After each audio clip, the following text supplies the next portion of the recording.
Hello everyone, thank you so much for joining me today for another TBR video, because today I'm going to be building my TBR for the month of October. I'll still be following my normal format today, but in the month of October I'm going to be taking part in the Trick or Treatathon, which is a readathon that takes place throughout the whole month of October, and it has kind of a Halloween theme. In this readathon, basically you are assigned to teams and then you read books and score points for your team, and then a team is declared the winner. Last year was the first year that I took part in the readathon and really had a great time, so I thought I'd do it again this year. Now last year I was in Team Candy and we actually were the runner-up, which basically means I can start to read and score points a day earlier than everyone else in the readathon to start earning points for my team. But this year I've been assigned to a new team and I'm part of Team Scary. So as I go through my TBR for this month, I'll be telling you what I'm going to be reading as part of my normal TBR,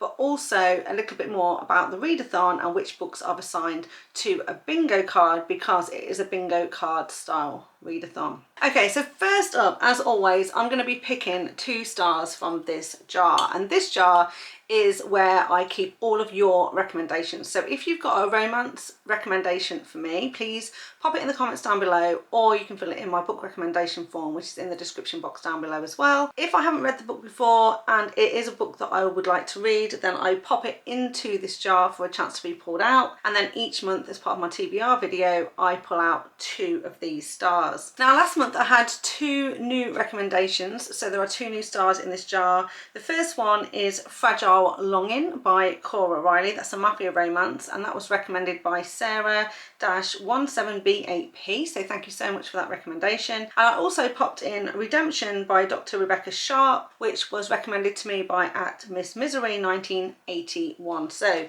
both of those stars are now in this jar for a chance to be pulled out. So without further ado then, I am going to give this one a shake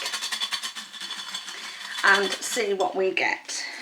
Okay, so this time I've got 2 stars, a green one and an orange one. I'm going to open the green one first, so let's see what my first read of October is going to be. Okay, so the first one is actually a dark MC romance, and it's Torment by Dylan Page.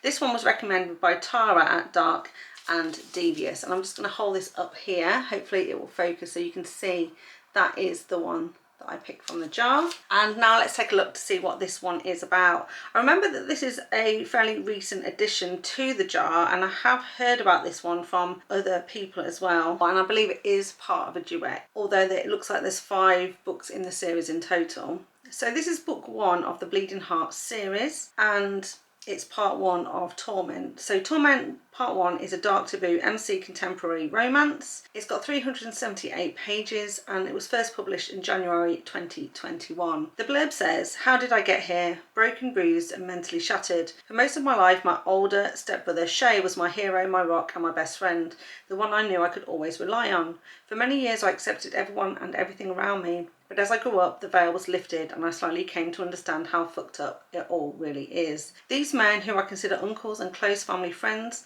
are members of the dominant MC, the Celtic Beast. Shay is not only a proud member, he is the one they send in to do their dirty work. For some reason, this tough, muscled, terrifying guy needs me to ground and comfort him. But I have always had bigger plans, bigger dreams. I don't want to be trapped here, in this life that is dark, bloody and violent. I want to get out, escape.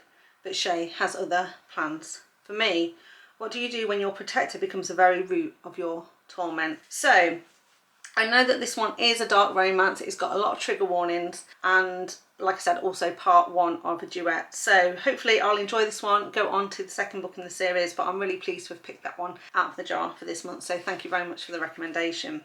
Okay then, moving on to the second star. This is an orange star. Let's see what we've got here.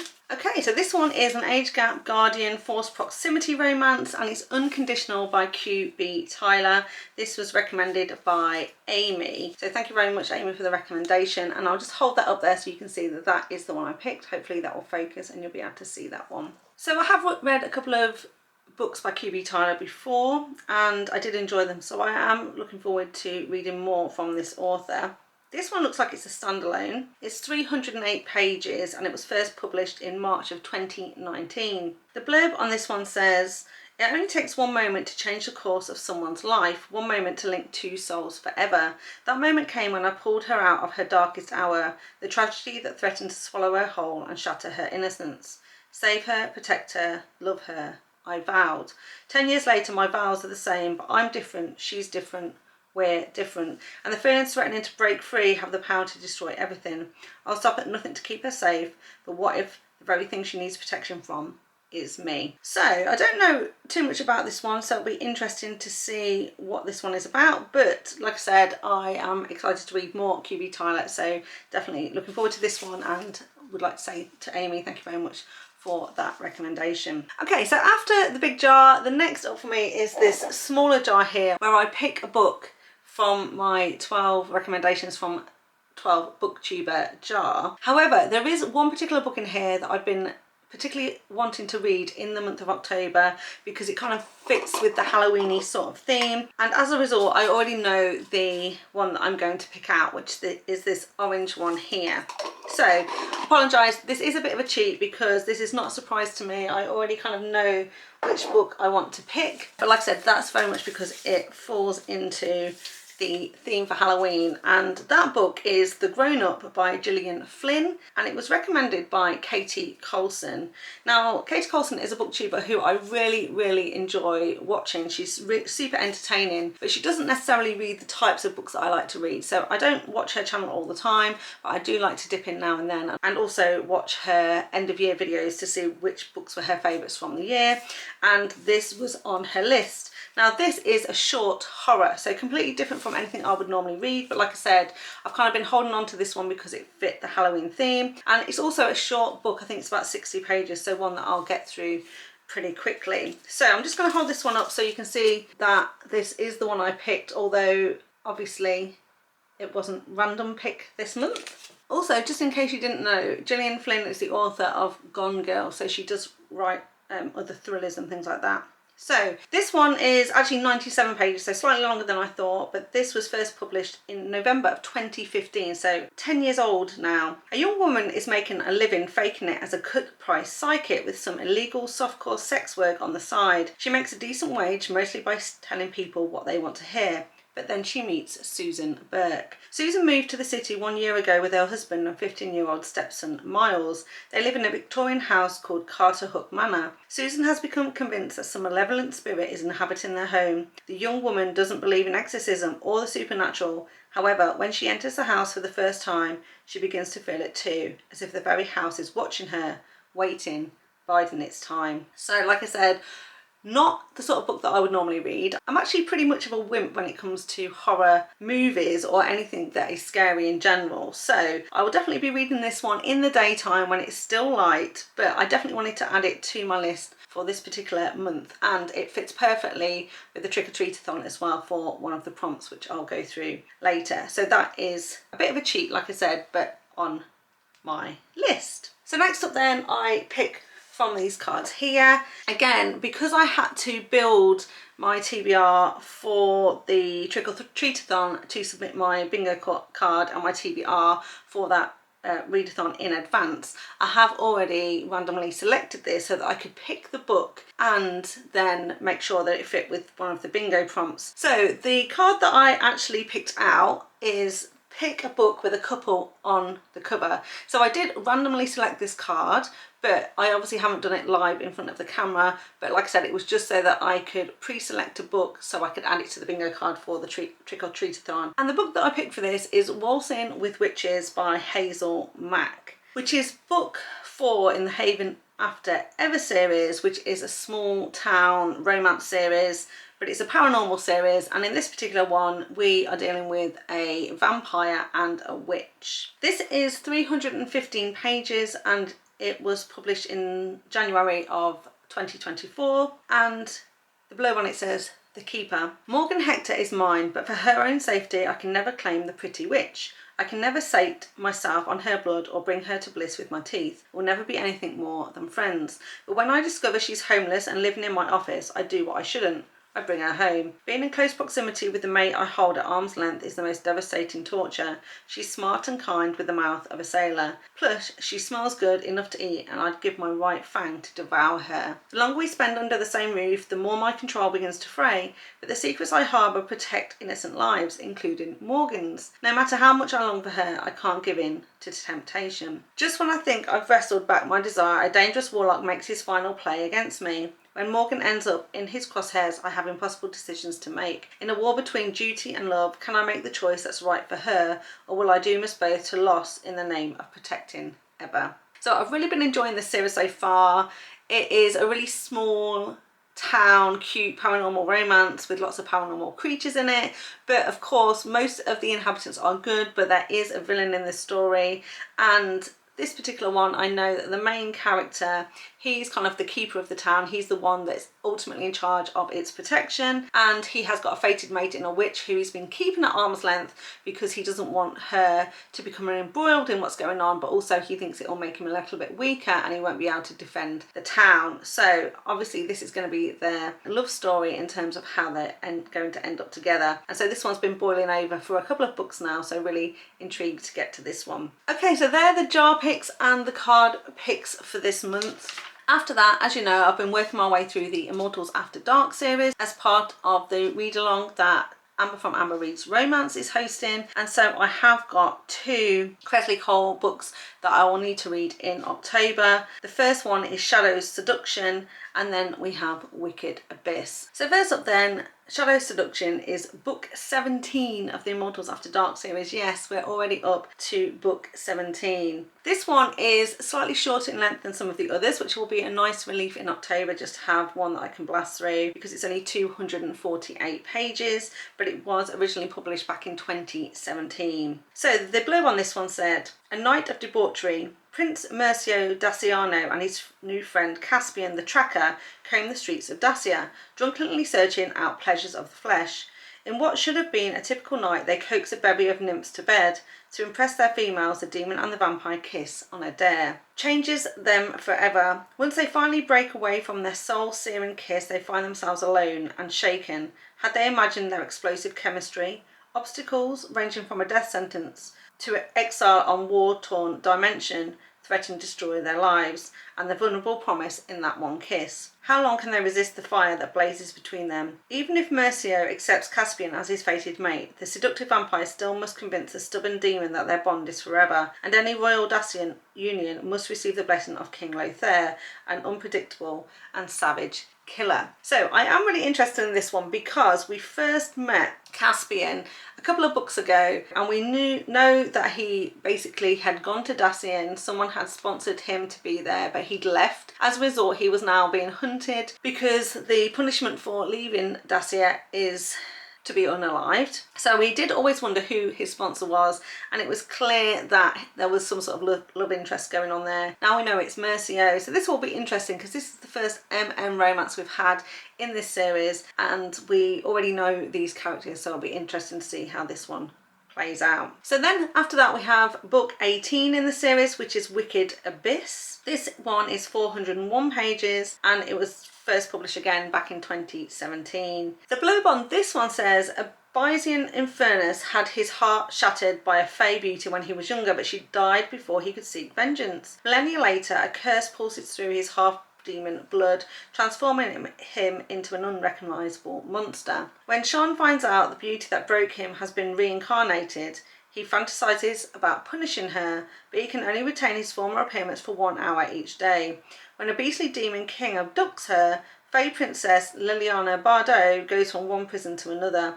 The beast is determined to get revenge for a betrayal she can't remember and punishes her with grueling labour within his mystical castle. Her only solace is spending time with a fellow prisoner called Bale, a devastatingly gorgeous male who is only allowed to see her for 1 hour each day. As Bale, Sean captures Lily's heart and body, and she even begins to sympathise with the wicked beast. But what happens when truths from their past are finally revealed and identities are discovered?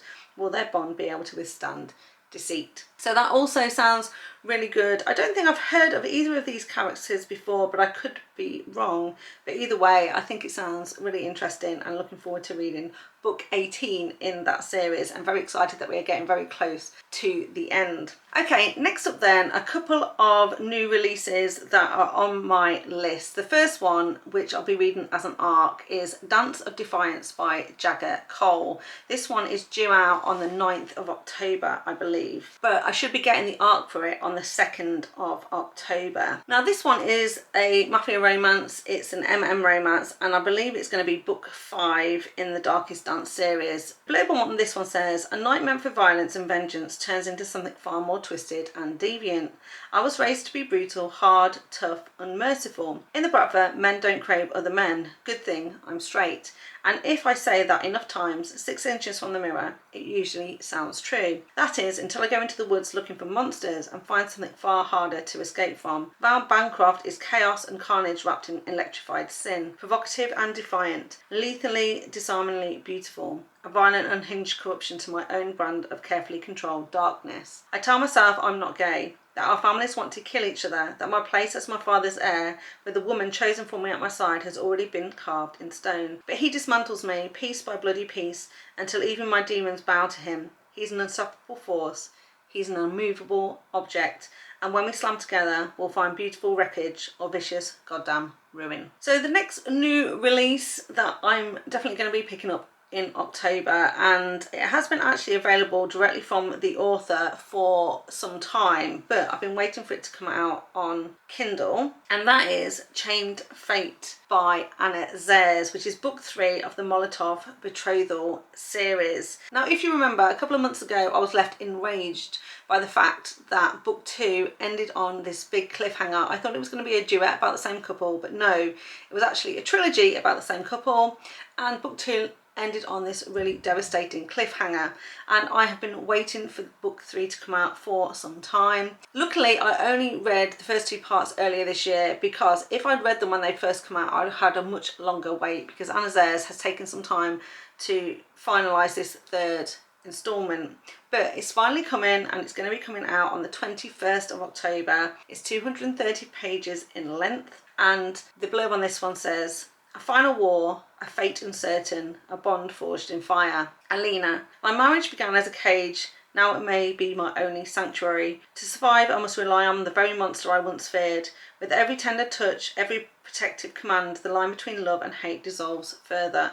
He thinks he's chained me to him. He doesn't realise I may be the one who refuses to let go. Alexei, she is finally mine, my wife, my obsession, but a shadow looms over us, a vicious twist of fate that threatens to tear her away. I would burn down the world for her, but this is a battle I cannot win with violence. Her brothers think our vows are her prison. They are a promise, one I will defy heaven and hell to keep. So like I said, I cannot wait for this final instalment to finally, hopefully, get this couple's HEA, and I've got everything crossed for them that it's all gonna work out in the end. So there we go, that is 4 books from my jar, plus 2 new releases and the 2 Immortals After Dark books that I would normally pick up. So that is 8 books in total. But I do have a couple more books to add to my TBR because of the Trick or Treat-a-thon. So if you're watching this video when it first goes up, I think this is due to go up on the 29th of September. Therefore, the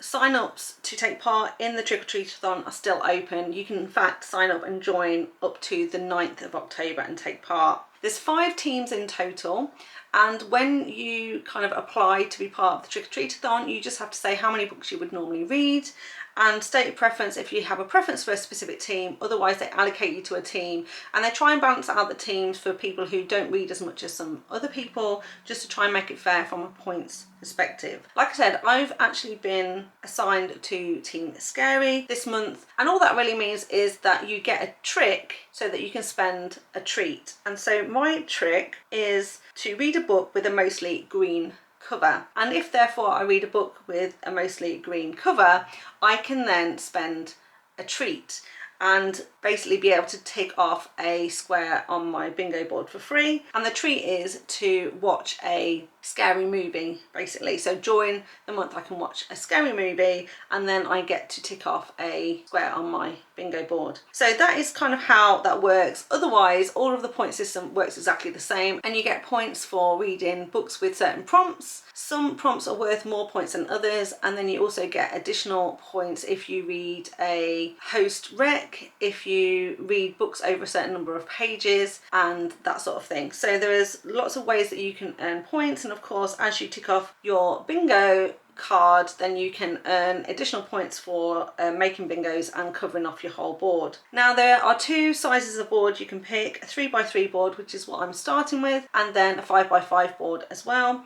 But you can obviously, if I get to the point where I've ticked off all of these prompts on my board, then I can move on and start another bingo card through the readathon. So to start off with, like I said, I've picked a 3x3 board. I'll put an image of it up on the screen so you can see. And I've gone through all of the prompts and kind of built my own board. So the board that I've chosen to pick is, first of all, that I will do the trick. So I'm going to read a book with a mostly green cover. I've also picked prompt number 14, which is October, which means to read a book published in October. 29 is Heart Wants, which is a mixed species relationship. 27, Days Are Numbered, which is the 5th book in a series. 35, Rotten to the Core, Wicked in the title. 24, Campfire Stories under 250 pages. 20, Witch, a book with witches. And then finally number 5, Flirt with Danger, a romance. So I've strategically picked these prompts because they are the ones that were slightly higher in value than some of the others, but I knew that I could tick off, not only using what was upcoming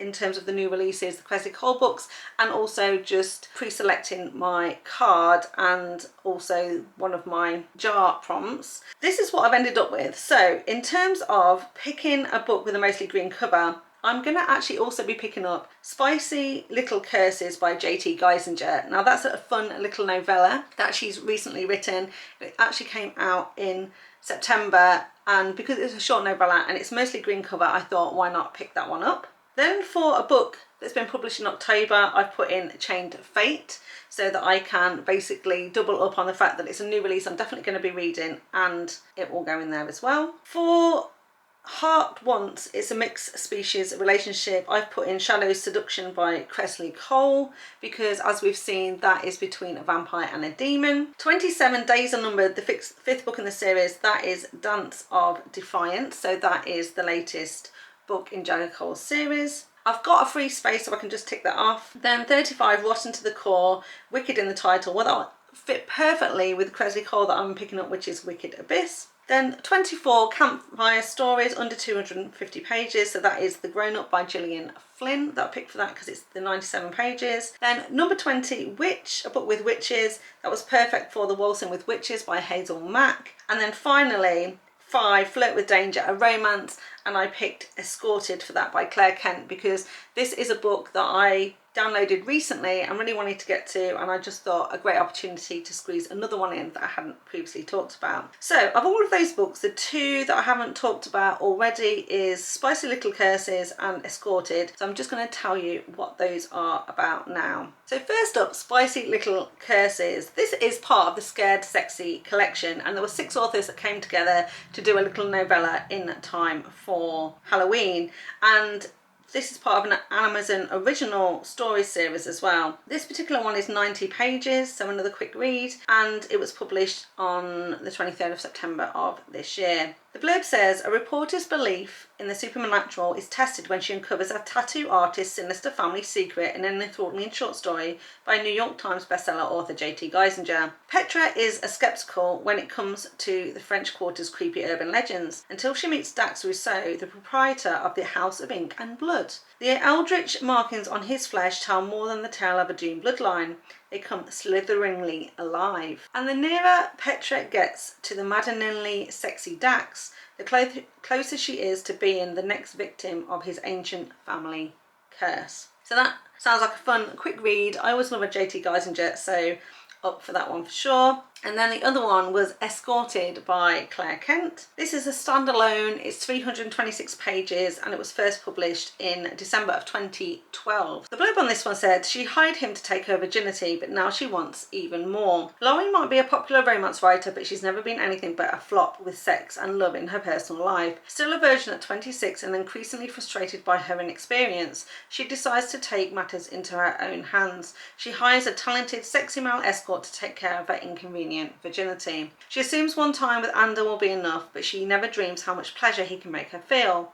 Once isn't nearly enough. Twice isn't enough either. Soon she becomes one of his regular clients. Laurie knows that nothing would be as foolish as falling in love with her paid escort, but she's never been wise with her heart. And despite his professionalism, he doesn't seem entirely immune either. So I've wanted to read that for a while. Like I said, I've recently downloaded it, so I thought it was a perfect opportunity to pick that one up as well. So if you are interested in the readathon, go to Instagram and check out the Trick or Treatathon. You can find it on there with links to their Discord channel with all of the instructions and how you sign up to be part of a team. I'll be posting my progress on Instagram as I go through the month, and obviously I'll wrap up my reading month at the end of October. As with August, September has been a really busy month for me and I've had a few weekends away, which has also meant that I haven't read as much as I normally would. So I'm really looking forward to October because I've got a few shorter books on the list for me to read. I'm hoping to be able to blast through a few of those and kind of catch up on the amount of reading that I've been doing. And I always think being part of a readathon incentivizes me to read even more because I don't want to let the team down and I want to clock up all of those points.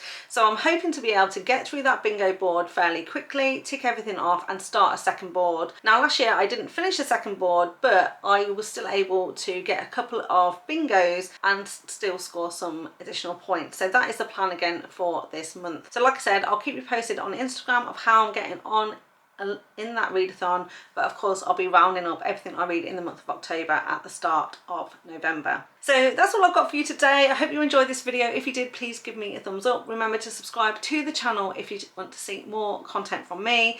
And as always, a final plug, if you've got any recommendations for me, anything that you really think I'll enjoy and will want to read, particularly if it's dark or mafia romance, please don't hesitate to put that in the comments box down below or fill in my book recommendation form and then I'll add it to a star and pop it into my jar for a chance to be pulled out next time. So all that's left for me to say is thank you so much for watching and I'll see you next time. Bye. And the nearer Petra gets to the maddeningly sexy Dax, the closer she is to being the next victim of it, as well as, you know, and being part of the Trick or Treatathon always means that I'm